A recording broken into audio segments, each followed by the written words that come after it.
এই হচ্ছে AGT live 24/7।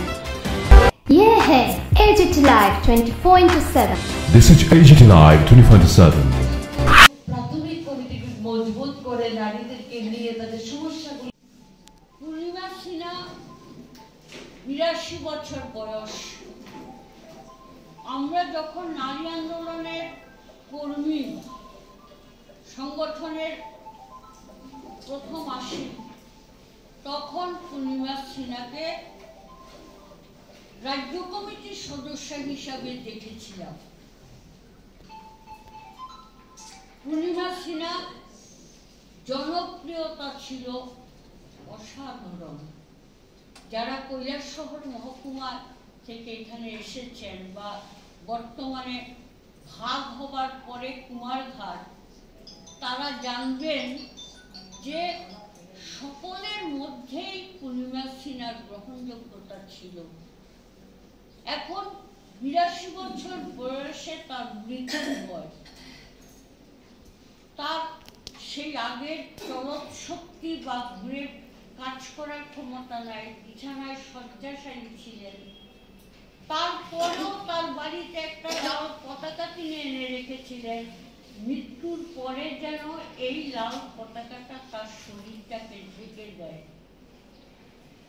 আপনারা সবাই জানেন যে মণিপুরীদের মধ্যে নিজ হাতে চিরা কুটা, মানে চিরা তার নিজেরা তৈরি করে, ঢেকিতে নয়, হাতে কুটে চিরা তৈরি করাটা একটা তাদের ঐতিহ্য এবং এটা তারা খুব ভালো করেন। সেই পূর্ণিমা সিনহার এলাকাতে চিরা কুটা সমিতি নামে একটা মণিপুরী মহিলাদের সমিতি ছিল।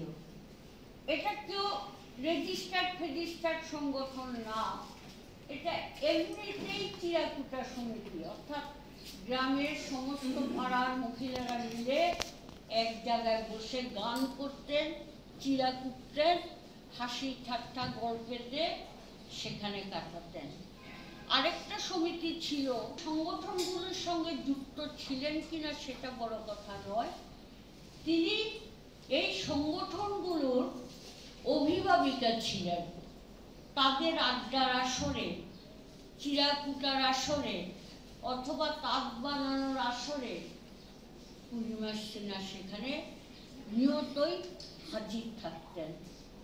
তো এভাবে সকল অংশের নারীদের মধ্যে ব্যাপক সংগঠনের প্রচারটাকে নিয়ে যাওয়া। লক্ষ্যটা হচ্ছে কি, চিরাকুটা সমিতি বলুন, তাঁত বস্ত্র শিল্প সমিতি বলুন, অথবা যে কোনো ক্ষেত্রে পাড়ার এলাকার প্রতিটা মহিলার মধ্যে যাতে আমাদের সংগঠনের প্রভাবটা বিস্তার ঘটানো যায়, সেই লক্ষ্যে তাদের সঙ্গে একটা নিবিড় সম্পর্ক গড়ে তোলার তার উদ্দেশ্য।